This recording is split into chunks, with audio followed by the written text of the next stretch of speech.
bought call options. I saw them in the Irresponsibly Long MicroStrategy channel, which, by the way, every time you hear irresponsibly long X in this industry, X ain't in a good place, right? It's not a good sign.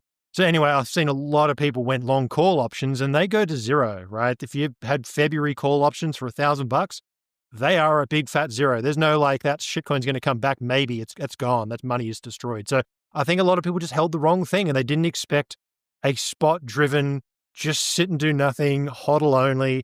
It's a simple strategy. It's not an easy strategy, but I think a lot of people tried to juice it and it's bit you in the ass. It really has. And I think also a lot of people expected when Trump came in, that to be like a massive catalyst to move higher. And really, we hit the all-time high like pretty much before Trump came in.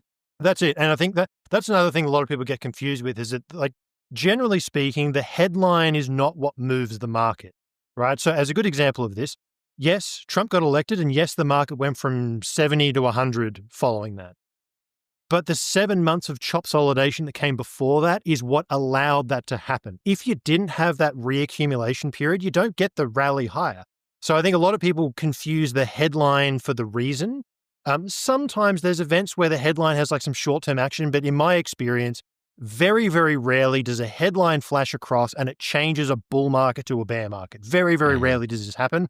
It's usually a short-term move that if you close your eyes, come back in a month's time, come back in 2 weeks' time, come back in 3 days, it's usually gone. You will never ever look at that candle ever again and say that was the pivot point. So generally speaking, news doesn't change markets. It's usually just the final straw that makes the market kick into gear. Good example of this, the China mining ban. I know a lot of people think that's what killed the bull back in 2021. The sell-off in May was what killed the bull. But GBTC going into a discount was actually what killed the bull because you got to realize all the leverage and damage and the spot bid just evaporated. The China mining ban was the final excuse, just that last straw that broke it. Headlines